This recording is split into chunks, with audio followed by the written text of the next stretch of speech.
Hello and welcome to The Gaggle, where we challenge and, if necessary, destroy media narratives. I'm George Szamuely, and with me today, of course, is co-founder of The Gaggle, Peter Lavelle. So, Peter, one of the more unnoticed stories of the past month or so has been the strange rapprochement between Turkey and Syria, because as we know, Turkey and Syria had been very good friends for many, many years. Up until the start of the civil war in 2011, when Erdogan decided to mount a regime change operation against Syria. It was never very clear what his ultimate intent was. Did he want to somehow take a slice of Syria, which Turkey has been claiming ever since the Treaty of Sèvres, or he wanted to, restore kind of neo-Ottomanism? But anyway, for all these years, Turkey has been essentially waging a clandestine war against Syria, which only just real quick here, just on that point there. It seems to me that he wanted to be at the table because he saw that the U.S. and its allies, in conjunction with Israel, were going to overthrow the Assad regime. He wanted to be on at the table when things were decided. Right. That's my personal feeling, because I think before that, extremely cordial relations. Right. It was that was the thing, and it was kind of an odd thing because, of course, Erdogan had promised to have good relations with all his neighbors. That's yes. Certainly not been a promise that he has fulfilled. Yes. But anyway, now there's some rumors that that indeed Erdogan and Assad might meet at the Shanghai Cooperation Organization meeting. I think it's in September. And there's been hints of that. And Erdogan has said that, he's not against diplomacy with Syria. Now, of course, the caveat to all of this is that Erdogan is a very unreliable person. And whatever he says one day, may not have any binding force on what he does the next day. But on the other hand, you'd have to say that reconciliation between Turkey and Syria makes a whole lot of sense for both Turkey and Syria. But the man who has really brought this rapprochement about is Putin. I mean, it's clearly it was Putin who has acted as a persuasive force on Erdogan. And then again, it's also interesting why Erdogan has chosen this course now. I mean, he's got a little tough election campaign next year. The large Syrian presence in Turkey is not popular. But again, it shows Russia is isolated. But if he can pull this off, this will be a major Russian diplomatic victory. Anyway, what do you think, Peter? Well, I think also is that you have to. What is Erdogan most? I mean, he has his priorities. At the top is basically a demilitarized zone in northern Syria because of his issues with the Kurds. But the Syrian government has lived with that for a long time. Okay, it's not just sudden. Okay, it was essentially a no man's land. We're not going to let any kind of activity go towards that area because the Turks will react to it. Okay, they knew that even before the proxy civil war. Okay, and also something we've alluded to in the past is I think Erdogan is just looking around and just saying, well, I'm never going to get in the EU. NATO is really basically a laughing stock, and I'm a major player. I mean, nothing about Ukraine without Ukraine. Well, nothing about NATO without Turkey, with Turkey, okay? Because he knows that. And again, this is something we've echoed over the years, is that, he's the master of the bazaar, and he's looking for any possible way to extend his influence, his power at the expense of his enemies, or his enemies change, because he sees that reaching out is going to give him more benefits than having a hardline position. He's very malleable, he's very fluid, and but he's also street smart. That's why he's there. I mean, he's just a terrible dictator, everybody lives in fear. No, he's just a really wily politician. He's good at it, okay? That's right. And he's looked at the winds of change, and he said, how is it in my personal interest and Turkey's interest to cut off relations with Russia? I can play the perfect middleman, and he's doing it, okay? Right, that's right. And the Europeans are furious about it, but they can't do anything about it. Right. And also, I think, with 1 year ago, the debacle withdrawing from Afghanistan, again, why did relations sour at the start of this proxy civil war? Because I think he wanted a seat at the table. I think that remains to be the case as American foreign policy shifts. And also another thing is that Erdogan has made overtures to Israel to normalize their relationship as well. So he's kind of shoring up his southern front. Well, that in fact has normalized. I mean, they exchanged ambassadors in the last few days. There's also, I think, a case that Turkey is sensing that his real friends and allies are now Iran, maybe China, Russia. He doesn't really need the EU very much. I mean, that whole agenda, we got to get into the EU. I mean, that's just so passe. I mean, I just don't, it was never going to happen anyway. But I don't think Turkey really, wants it so much now. So, so when he recently, I think at that meeting, that the three amigos, I don't like using it, the three amigos, when they lifted their arms, which is the leader of Iran, Putin, and Erdogan, they issued a statement demanding that US withdraw from Syria, and that was a first for Turkey to basically join that call for the US to withdraw from Syria. So he really, I mean, if you think about what does he really want? I mean, yes, he obviously wants to get rid of those, however, 4 million Syrians who are living in Turkey. Obviously, they're very unpopular in Turkey. He wants security from the Kurds. I think that's doable. I mean, there's no love lost between the Kurds and Bashar al-Assad. So I think that's certainly doable. But Idlib, I think, remains a very difficult one, because if he wants to get rid of the Syrians in Turkey, what the hell's going to happen to the people in Idlib? Because now in Idlib, they've kind of built a government there. I mean, that's almost like an autonomous province, and that's going to be a really tough one to solve. But the only one that can solve it is Erdogan. Right. Okay. And so I think that he sees, with the Shanghai Cooperation Organization, with BRICS, he sees the shift to the east, and he wants to be part of it. And you can make a lot of criticisms of Erdogan, and we have on this program. There's a lot of problems with Turkey, but if you look in the grand scheme of things, it's still an engine of growth. It's a regional superpower in the Middle East. Has good relations with Russia. Going back, I'm glad you mentioned it. No problems foreign policy with neighbors. Yeah. I think he's re-embracing it. Okay, I agree exactly. I mean, he had bad relations with all his neighbors. With everybody. He was the most unpopular guy on the global stage, and now he's trying to make a comeback and a makeover.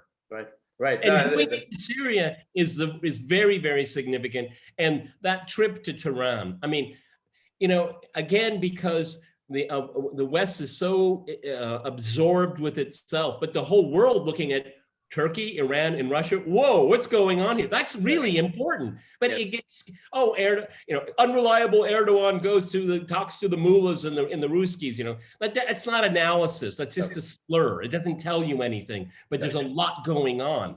And I'm glad we're doing this right now, because I think he's showing that, there are other parties in town. The EU with the Americans, this NATO thing, it's stale, it's not going anywhere, and it doesn't benefit Turkey. You're right. That's right. I mean, because essentially the American presence is entirely a kind of a disruptive, chaotic, malign force. Because you have to say, what is the American agenda in Syria other than just destruction? They failed in the initial goal, which was to overthrow Bashar al-Assad. So now they just want to destroy the country, just to punish Syria for the failure of American policies. So you're not going to be able to export your agriculture. You're not going to be able to feed yourself. You're not going to be able to use your own oil. You're not going to be able to get any reconstruction aid. You're not going to be able to join any of the international financial institutions, which is going to make life utterly miserable for you. Well, that's not a very inspiring message to the rest of the world.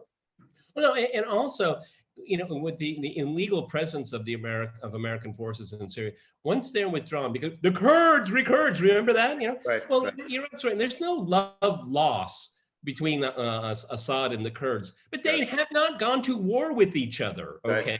Right. And so with American support, statehood for the Kurds and all that, and juxtaposition with the Turks, if the Americans just move out, then and something I've said for years, the neighborhood will start mending itself. It won't be easy, and sometimes it won't be pretty, but they will do it. With American presence, there's an excuse not to do things instead of to do things. That's right. And of course, when you think of the malevolent American intervention in Syria, I mean, first of all, they tried to use ISIS and Al Qaeda to topple Assad. Then, when they realized what the hell they were doing, and they decided, okay, well, we'll switch, and now we'll back the Kurds and try to use the Kurds in order to knock over Assad, or to defeat the forces that we've just been building up, which is ISIS. But in doing that, they of course then got themselves into a fight with Turkey, because Turkey is like, we don't want you to build up these forces. So you can say, you first of all you beef up Al Qaeda. Now you kind of build up the Kurds, and you get yourself into a fight with Turkey. I mean, it's an appalling, horrific intervention for no reason whatever. I mean, other than, oh, that'd be a good idea. Let's overthrow Bashar al-Assad. Oh, but if you leave, you're helping the Russians. We go back to these ridiculous things. Right. Ridiculous.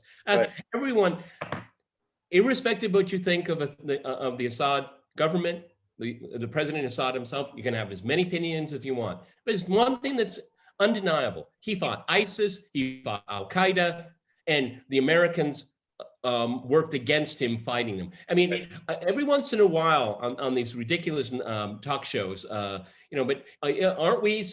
But isn't Syria fighting Al Qaeda too? Right. And then everybody, it's like, it's cut to a commercial because it gets very, very uncomfortable. Right. That's right. And that was the thing. You can go back to 2013. 2012, 2013, and you can dig up any number of articles in Foreign Policy, in the Washington Post, Newsweek, which says, hey, in Syria, Al Qaeda are our friends, but in a positive way, not, a critic. It's not like, Max Blumenthal, God, we're aligning ourselves with Al Qaeda. That's disgusting. No, hey, this is great.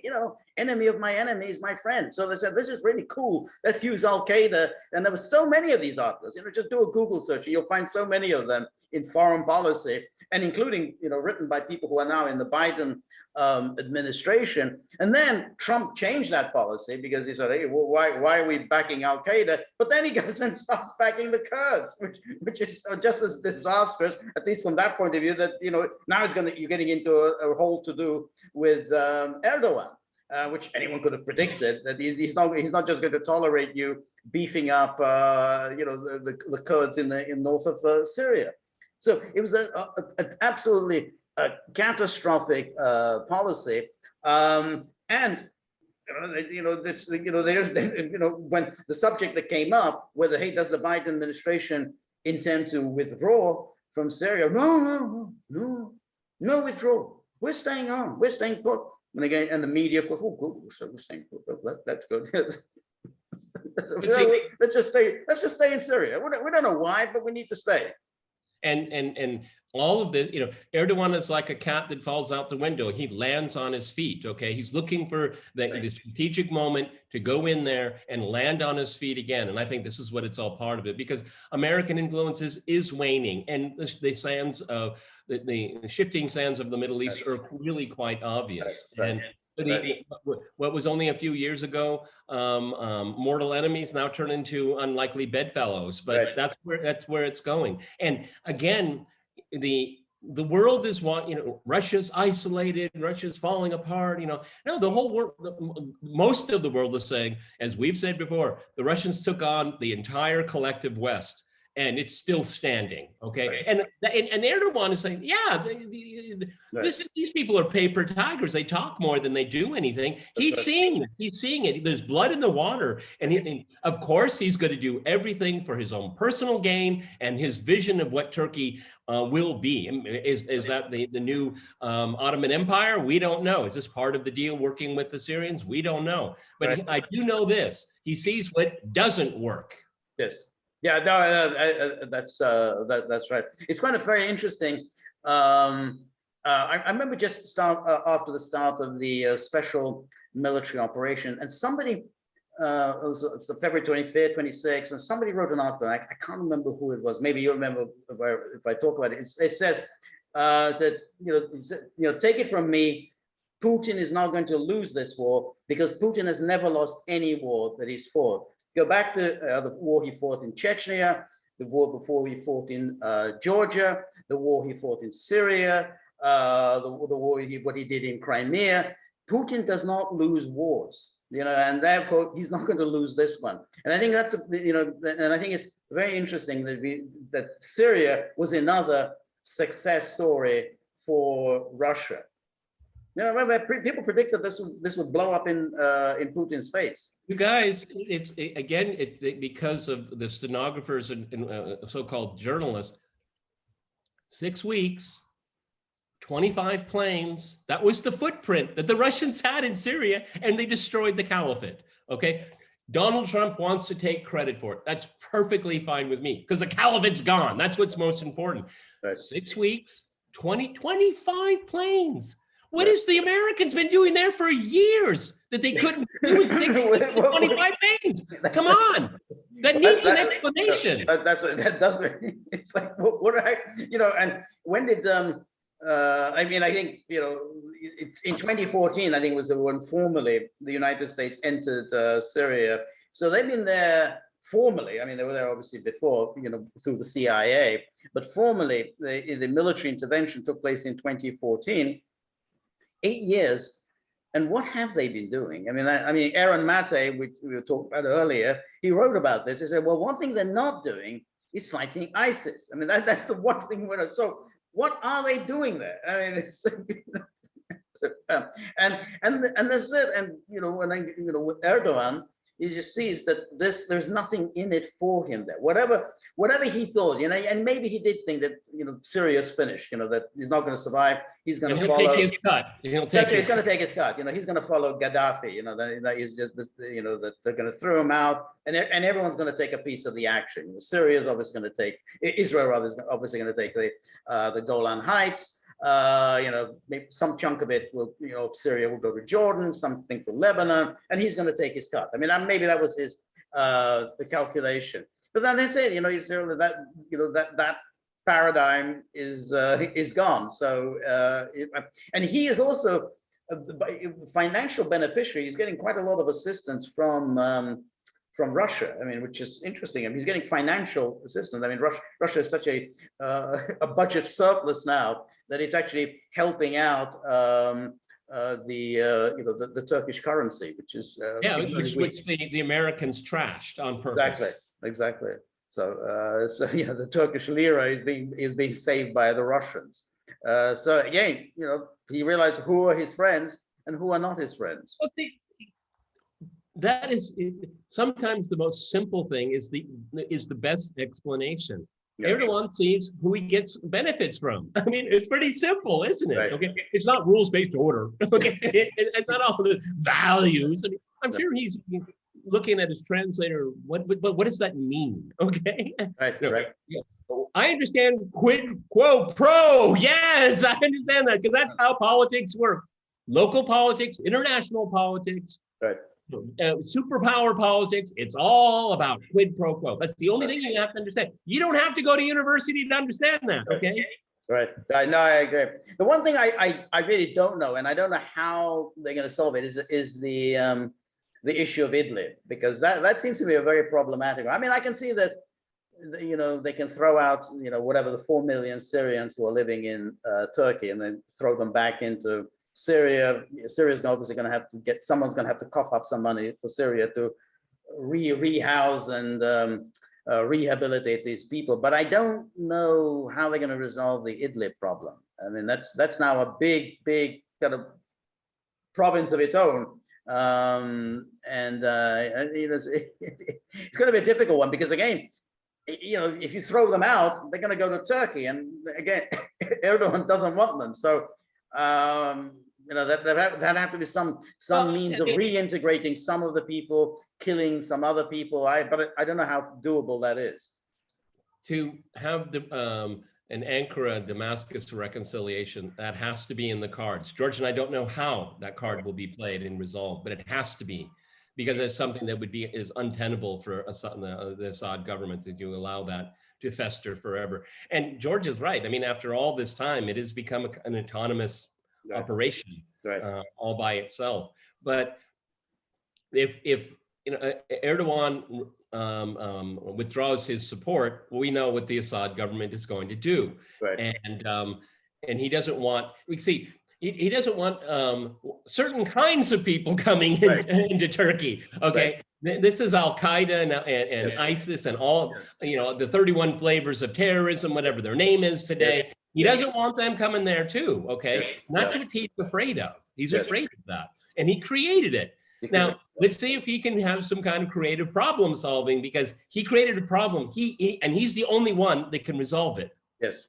Yeah, he's the only one who can resolve it. So, but he's going to have to bite the bullet. I mean, he's going to have to, which would mean letting Russia destroy, the remnants of Al Qaeda, and that's going to be nasty. I mean, they're going to use some heavy firepower. He'd have to sign off on it, and he's going to extract quite a substantial price for it. I mean, the rest I think is doable, as we said. The Kurds, I mean, the Syrians will just dispense with the Kurds, and then there'll be no further problems on Turkey's borders. But the Idlib and what price Turkey will settle for, that remains to be seen. I have the impression that when Erdogan goes to these high-level meetings, he just has one question: what's my cut? Yes. It's the only question that's relevant. It's germane. I'm sorry if it's crass, but it's true. What's my cut? Yes. Yeah, that's right. So, when Finland and Sweden, no, I'm not going to sign up on Finland and Sweden. They said, all right, well, we'll give you all this. All right, maybe I will, but maybe I won't.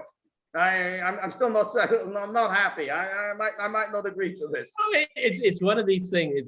This is the negotiating process of the bazaar. Yeah.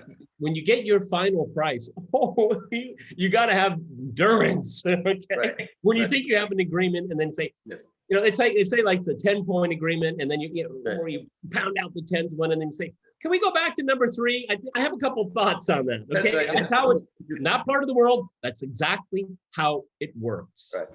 Right. Yeah, no, that's right. When I said I agreed, it didn't mean I really agreed. Right. I mean, I was kind of I'm in the neighborhood, the ballpark, and that's what happens over and over again, because I want my cut. Cut. That's right. Yeah, but I mean, it's interesting. I mean, because Turkey has kind of been, it's an important ally for NATO, and we may be reading in a few years, who lost Turkey, and it's interesting how Turkey has been lost. Remember, all of the years when it was run by military dictators, NATO always looked the other way, because Turkey was so strategically important. And some of those military dictators were quite nasty.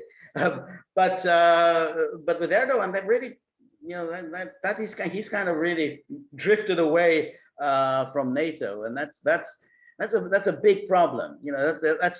That's a strategic piece of real estate, the Dardanelles Straits and everything. And that's when he's going to negotiation. He's always got his NATO membership card. I bet he has a real one, and laminated. He's got it in his pocket, and then he every once in a while kind of puts it on the table right next to him, and he just kind of pats it a little bit, okay? Because he'll give up the card. Oh yes, he will. But for what? Right. And that remains to be seen. But I personally think it's inevitable. When he thinks it's worth it to hand in the card, he'll do it in a heartbeat. Absolutely. NATO is so unpopular in Turkey. America is very unpopular in Turkey, okay? Yeah. No, I think that coup in 2016, that didn't do America any favors in terms of its reputation in Turkey. And Erdogan obviously regards the American, which means he blames Obama for the coup. And of course, by implication, that means Biden was also in on the coup. So relations really have not been good between Biden and Erdogan. And who tipped off Erdogan? Who tipped off? Okay, it was the Russians. Yeah, okay. That's right. Yeah. Again, remember in 2015 when Turkey shot down, went so far as to shoot down a Russian, fighter aircraft. That was that was a serious business. Yeah, but I mean, it's that incident is so interesting because Erdogan, he played his NATO card and nobody was interested. No. Mental note for Erdogan. Okay, well, I see how it works, okay? Yes. They don't like us. They only need us for our geopolitical location. They despise us. I'll remember that. And then you had the coup, and who tips you off? It's the Russians. Erdogan, he knows everything he needs to know. That's right. But that was pretty dramatic because I remember after that day when the news came, and then Putin gave a news conference, or he was just speaking at some event. He was just pale with anger. I mean, it's rare to see him that angry. He was just pale, with fury, and he did impose all sorts of sanctions on Turkey, like no more tourism from Russians and so on. And then Erdogan had to eat humble pie. He had to go down on his knees and eat humble pie. It wasn't going to be just, oh, okay, well, let's be friends and forget everything.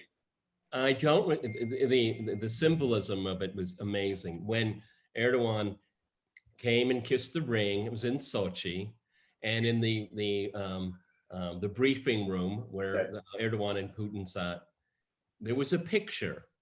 And I don't remember I think Russia and Turkey have fought 13 wars. Yeah, I think it was one of those wars. Yeah. It's one of those wars where Turkey lost, and there was a painting of it in the background of them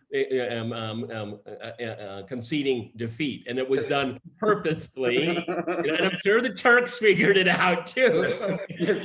That's the cost of doing business, dude. That's right. Yeah. I'm sure that was. Those things are not done accidentally. Much less, wasn't it Erdogan who didn't lay on 2 chairs for Charles Michel and Ursula von der Leyen? One chair. I don't remember. George and I have done so many podcasts, but I remember we had a lot of laughs about bring your own chair. One chair. Again, there are so many people involved in protocol. It can't be that somebody forgot to bring an extra chair. Well, it's, I'm sure this is the way I look at it, when they have all this international fora and all that, and then the EU shows up when Germany and France are already there. Right. Okay. Right, and then you have some kind of security conference, and then NATO shows up. But Poland is there. I mean, and so why do these organizations need a chair? Okay, right. If you want to come, bring your own chair. That's right. And then, but that whole event was very funny because you remember, I think Charles Michel, sat down, and she didn't sit down. Ursula von der Leyen didn't sit down because he actually has seniority.